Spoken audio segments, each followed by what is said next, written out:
Thank you very much. A very, very observant member of the public has pointed out that the clock I'm going by is a quarter of an hour slow, so the steam parade is running to time.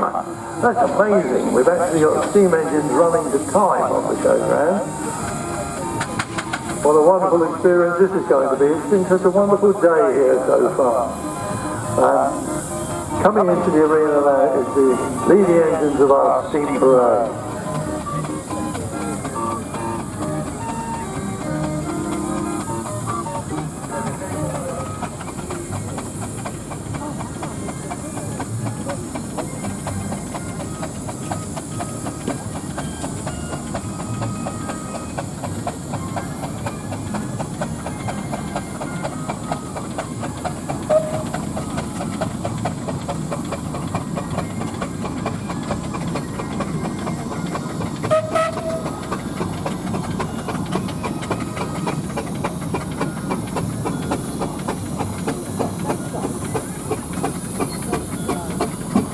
We've just heard a rumour over the airwaves that the Spitfire will be flying across the showground at 1:44.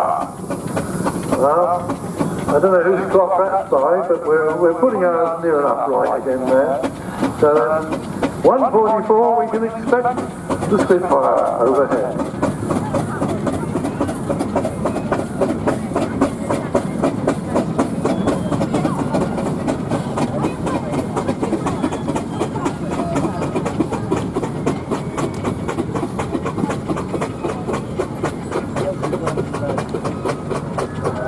Now our leading steam engines into the showground this afternoon, into the arena, are what probably everyone associates with the steam engine. Well, steam engines, by and large, were working vehicles. That's not to say the showman's vehicles were not working, they were. But the showman's vehicles did tend to be far more glamorous than the everyday working engines that you'd see around the streets. And I think it's an indication of that we're actually seeing now with the engines that are coming around the arena.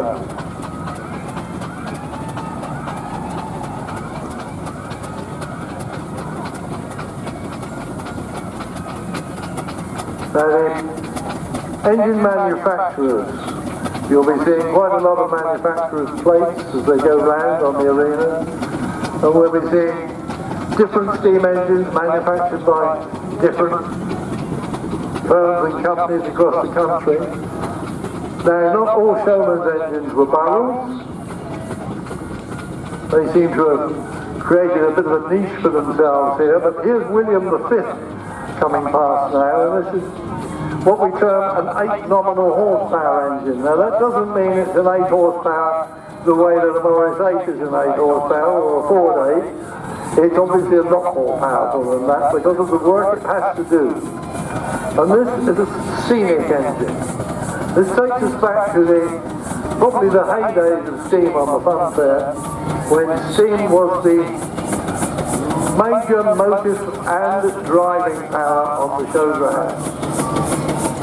Engines of this type were used not only to power amusements on the showground, but to haul them from one showground to another, and also to assemble them. A very important part of a scenic engine was its ability to be able to be used as a crane as well, to assemble these, of the day, high-tech rides that were out there on the road. And that's George V, the very first one in, which dates from 1914. So the outbreak of the First World War, Murphy's of Newcastle upon Tyne became the proud owners of this engine which has led our parade in this afternoon. And that's St. Branagh, slightly smaller, coming past us now. There's the 1921 barrel.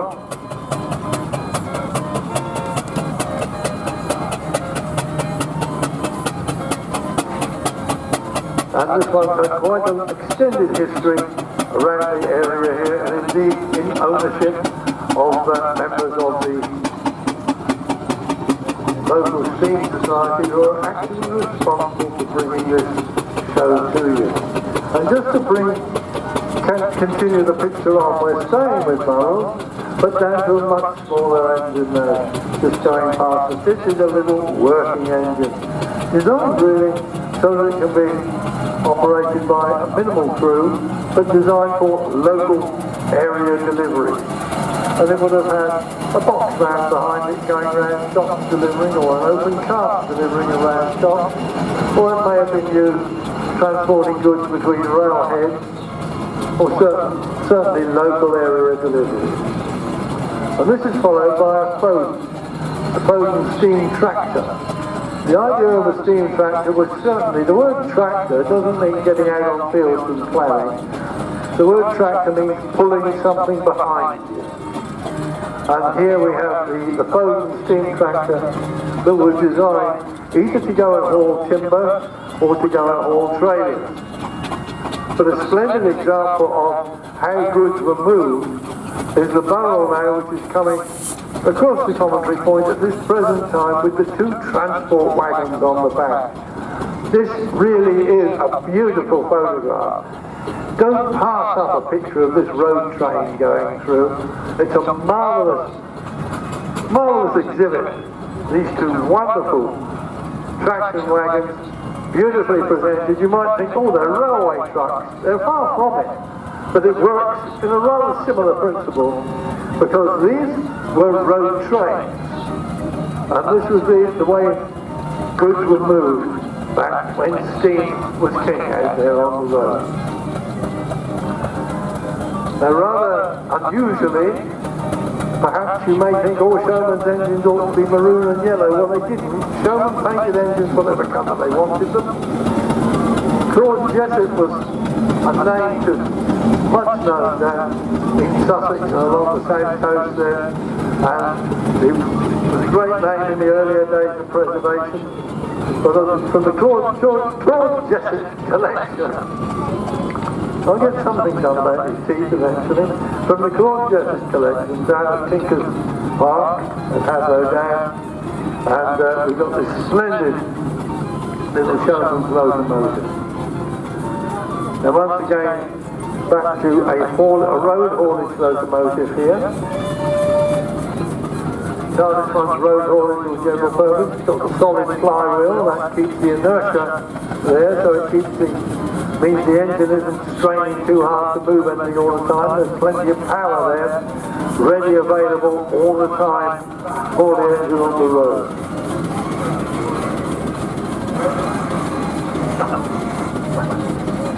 And news now from David, he's found his owl. I don't know whether it gave itself up, but anyway, or whether it had to be shot down, but David's got his owl back. Any old excuse to do a short display. I know what you people are like.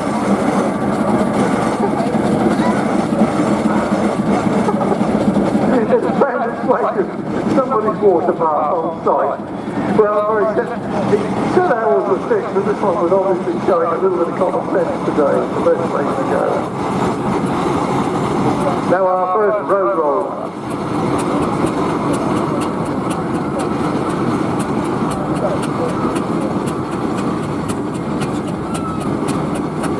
Listen to the rumble of those rolls as it's going across, even across the glass here.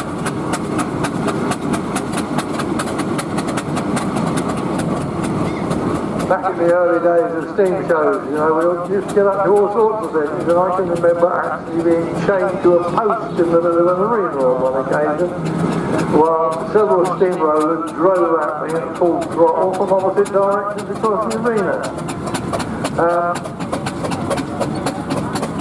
Quite an interesting experience.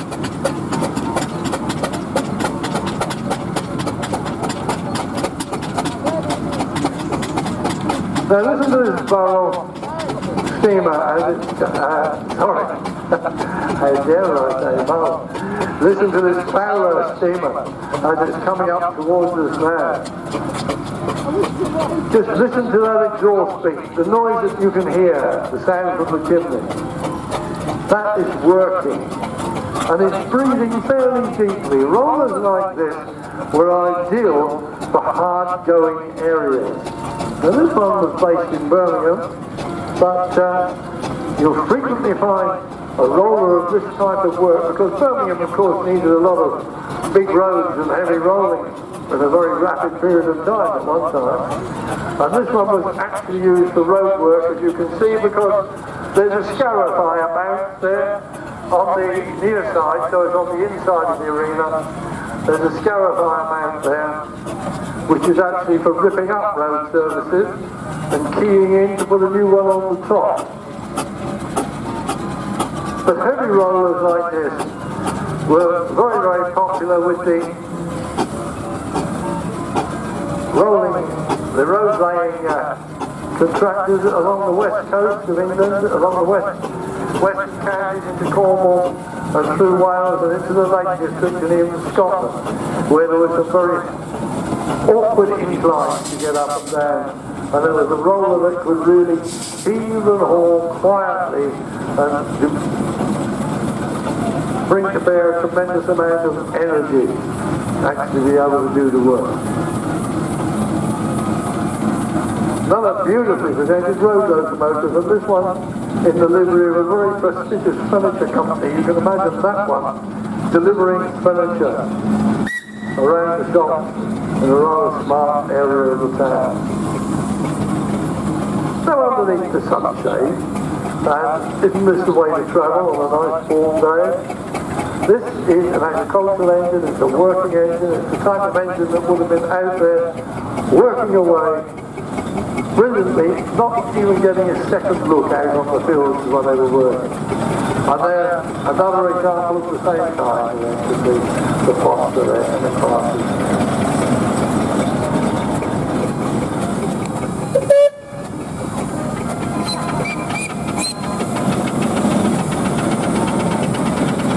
And then beautifully restored and presented foster. Absolutely immaculate engine.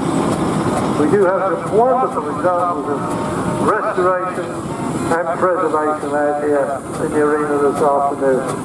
In fact, every single steam engine out here is a mark of Class 1 preservation. Because if you don't keep on top of your preservation, you lose your steam engine. They're getting wet, they're getting hot, they're subject to contamination by acids from fuels. They're rotting away in front of your eyes. If you don't use them when they get rotten, you might as well use them and enjoy them, but they've got to be rebuilt, and quite often. And all these steamers that you see here, you'll see 100-year-old steam engines going round. Well, they've been rebuilt goodness knows how many times in that period. And there's a county council roller there from right up in Scotland.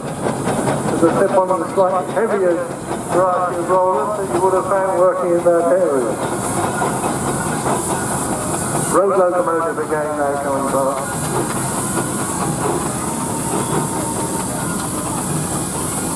Now here is a working engine and no mistake, because just look at it.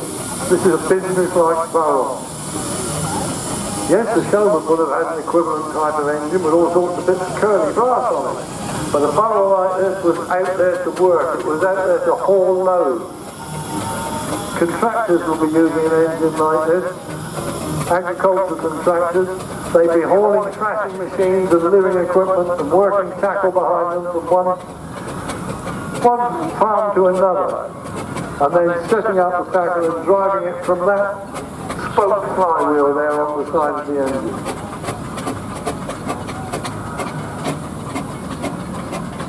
Now, counter to what I was saying, a slightly lighter roller there from the hilly country around Devon.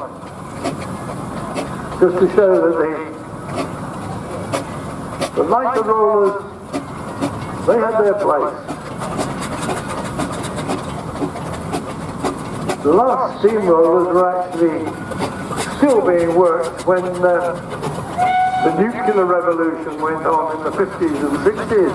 Hinkley Point Power Station had a lot of the groundwork put in with a steam engine. with a steam roller. From the rolling concern down in Dorchester in Dorset, you can imagine Edison's taking this particular roller, which has just gone past us now. It was operated by Edison, based down in Dorchester.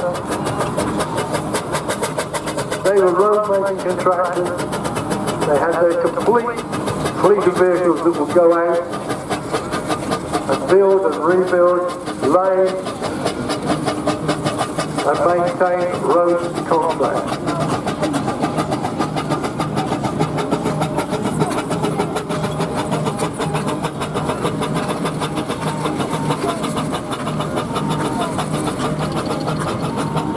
Splendid sight, the barrel now going past. That loving care and attention. A haulage contractor's locomotive. Yes, this would be locomotives that would be hauling box trucks, and any number of them, because there wasn't actually a limit particularly as to what an engine could handle out on the road. The name of the game was as long as it could handle it, it could do it. Now, we look at some of those showman's loads that got carried from one side of the country to another overnight virtually. They'd be hauling anything up to a dozen trucks of one description or another, all in a straight line and hauling on through.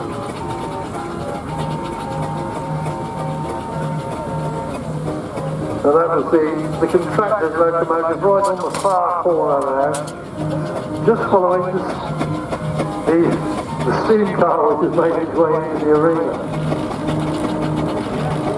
One of our regular exhibitors.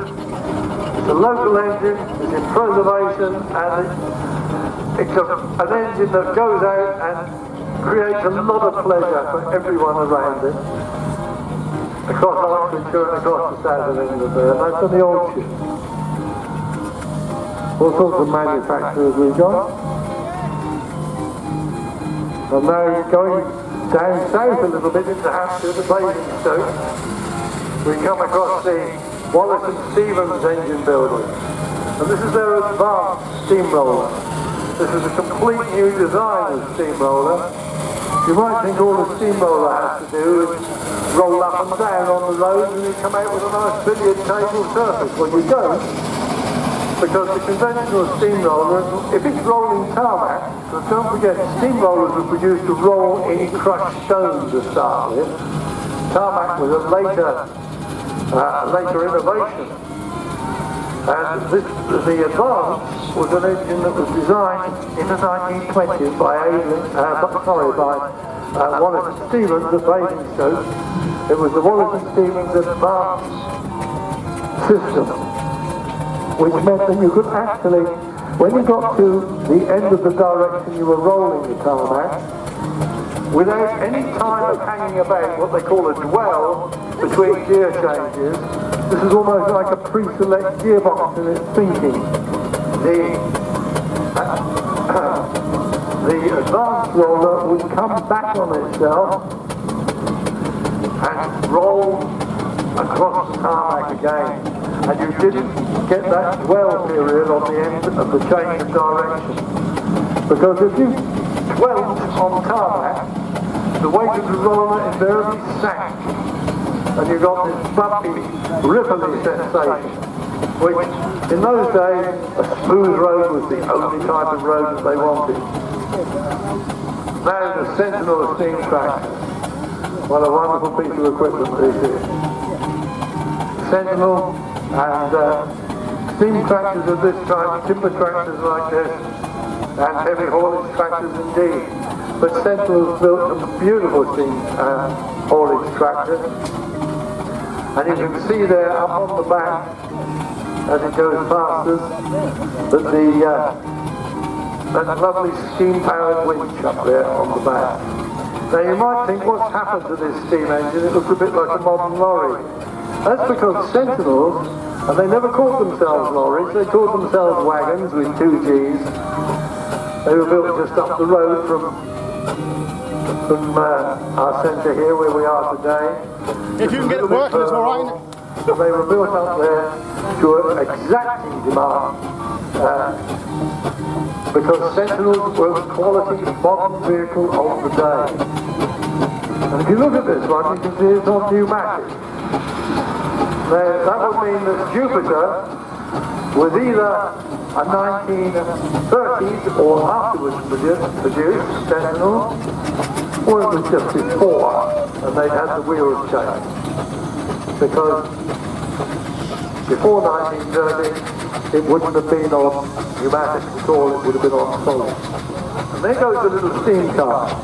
A little reminder that steam cars, and there's been some very successful replicas of this type of steam car built, using modern steam engines, but they're still steamers, and for a long, long time, steam held the world land speed record.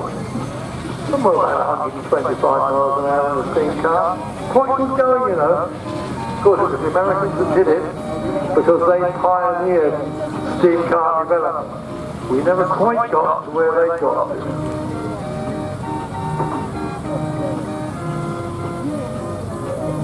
They're just sorting out the gearbox here a little bit, yes, and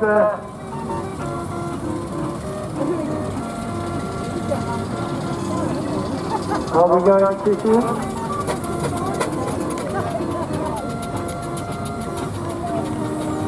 There's a bit of a problem here. But it's just getting it to catch in the right place. Because a steam engine is quite happy to give power whenever it's requested. It all depends on how the linkage is lined up as to which way the engine is going to go. And sometimes they don't always conveniently change as expected.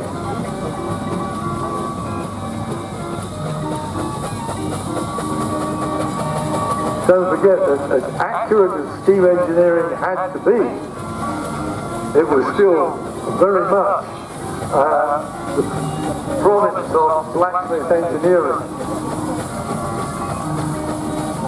No two steam engines are the same.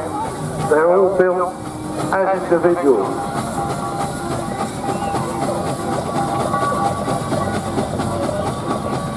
And here we have Prometheus, who we've seen on rally fields across the country for on and off over a period of time.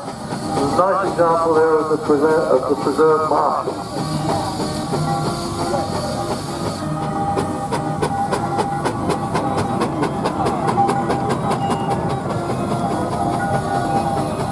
Any minute now, and that roll is going to leap up in the air and come flying up towards us.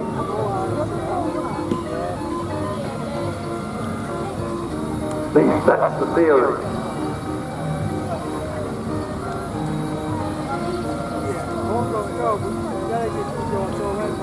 But as we saw earlier on the tractor parade, we are dealing with mechanical items here.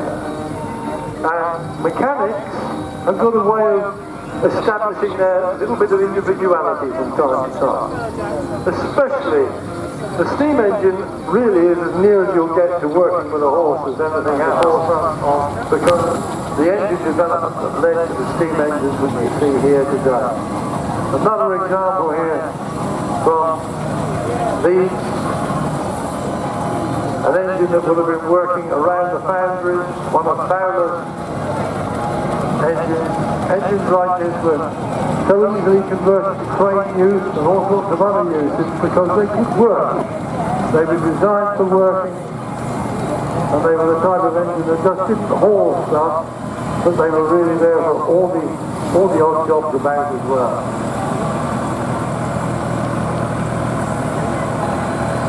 Which is one of the strong points of Fowler's reputation. And now we're on to the other part of the Fowler story that just about everybody seems to remember. There we go, ladies and gentlemen, that's the Spitfire. Nothing to do with Fowlers, nothing to do with steam engines. That is the Spitfire. Doing a splendid set of passes for us across the top of the showground here this afternoon.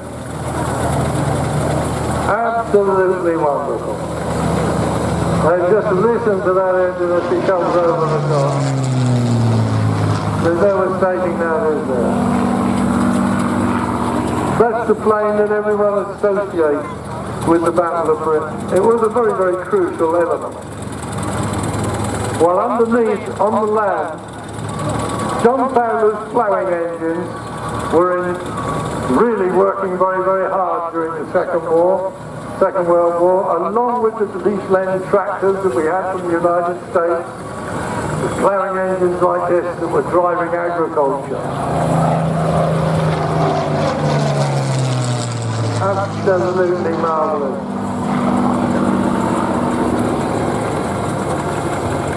And a lovely wing wobble there as we go.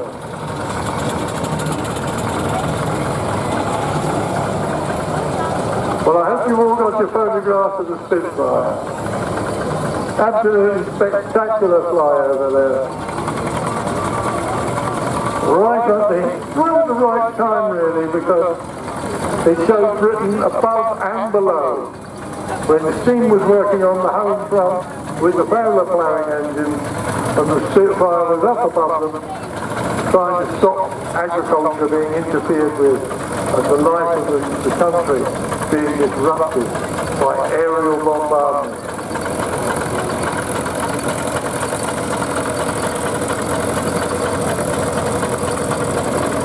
Now there's a nice shiny ploughing engine. Well, quite frequently they look more like the ones at the front that have gone round in front of it. Because it didn't take very long, if you were working out there on the field, to pick up a certain patina or coating of dust and dirt, because everything you were doing as you were ploughing was stirring up sort of. Now the tick-tock just going past us at the commentary point, it's not a steam roller, it's a diesel roller. And this is the Wallace and Stevens story that carries on. You see the Southampton registration, it's got a Scour fire bar on the back, and tick-tock is a diesel roller, which was the next step from the steam. Now down to our miniatures. These are not toys, they are not models. They are miniature steam engines. They are real, working, live steam engines. And if you look at them, we've already looked at some of the different designs of full-size steam locomotives out there on the arena this afternoon. Well, you've got examples of that being shown to us in miniature here as they're going round. And if you've got any doubts as to how a steam engine works, and a little bit curious as to what the slight problem was on gear selection over there just recently, or which way round the engine was going to fire up, then you'll be able to see all the answers from these miniatures.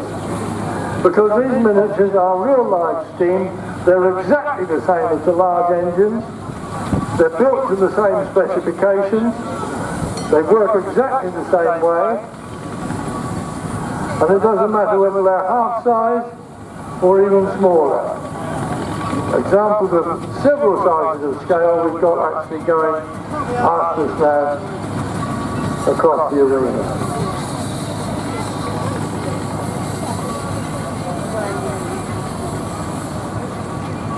And they're 3-inch scale, is that one? 3. Yeah, that's the 3-inch scale, the smallest one so far. I spoke about crane engines a little bit earlier. Well, this is typical of the steam crane engine. This is just the way they work. Yes, extensions on the chimneys, on the exhaust pipes, on the funnels, call it what you like. Well, an extension is very, very useful on a miniature because it keeps the soot out your eyes and you can actually warm up and get going quicker. Now, just going past the commentary point now is a Foden steam wagon under construction.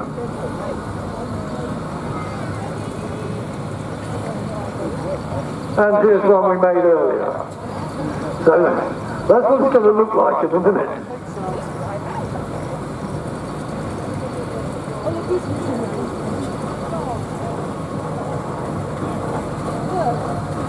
And now back to Wallace and Stevens again, back to the good old diesel range of Wallace and Stevens.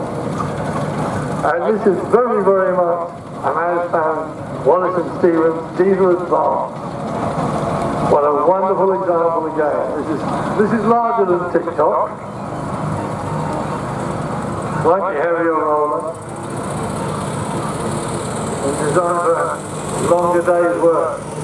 TikTok was more of a pavement roller, small areas, even groundsman's work you could do with TikTok.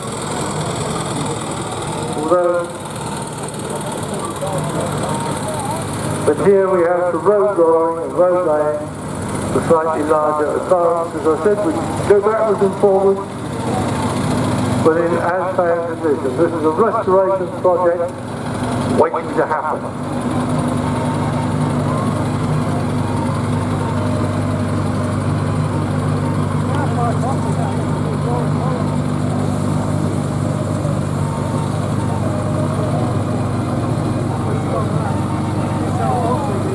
Yes, you've got to keep the sun off the dog, you'll go brown if you get too much sunshine on it.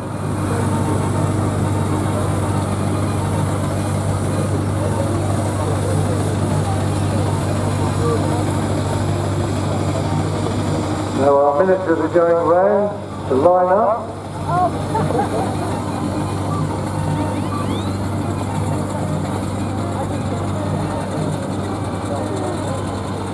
Foden steam tractor there. Now Foden's made a whole range of various types of steam and estate tractors. They even tried selling a half-track version, which they had on their books, and they were actually had a display model they were taking around for quite some time. But they couldn't find anyone who wanted to buy a half-track steam tractor. Not in this country, or pretty well anywhere, so it was converted and it ended up being sold on as a four-wheel estate tractor in the configuration that you've seen the phone go past the commentary point here now. Of course, I think it was Fowler's who actually built the completely tracked steam engine that went across to America on the Yukon Gold Rush. Hauling a land train across America.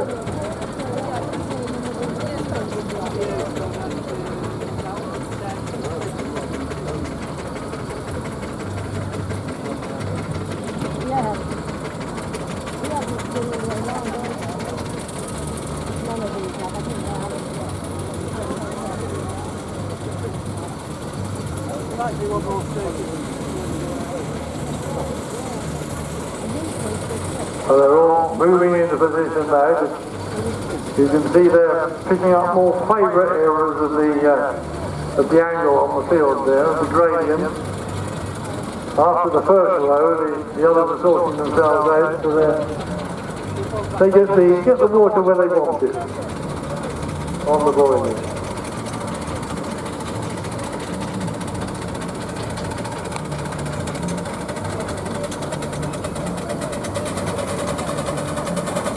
The story of each one of these little miniatures is completely different because it all depends on who built them and why and how.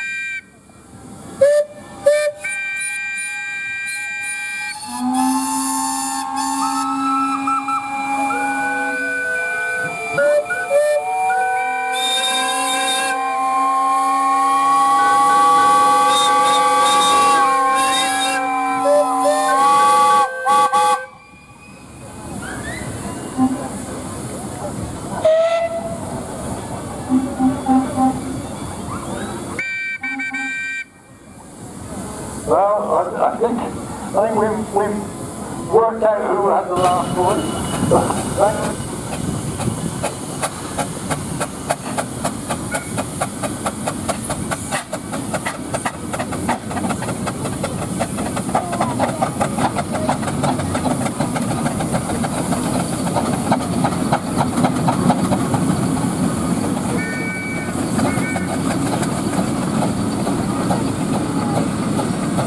Wonderful three-quarters of an hour of privileged company here in New England.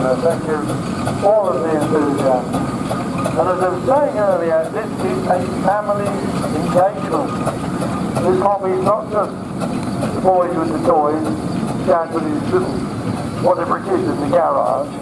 No, the family is totally involved here. You'll see families as we don't see them.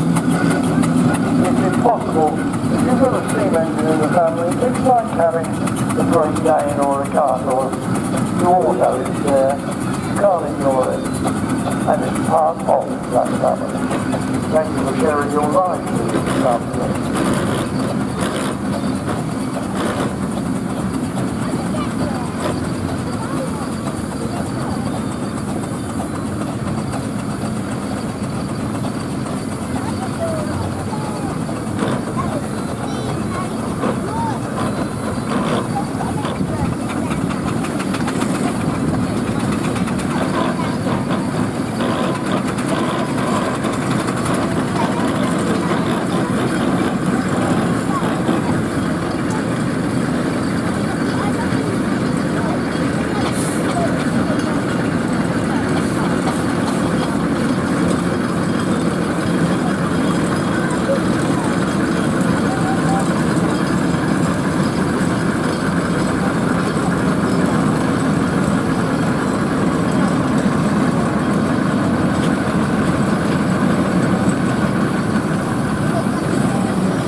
yeah.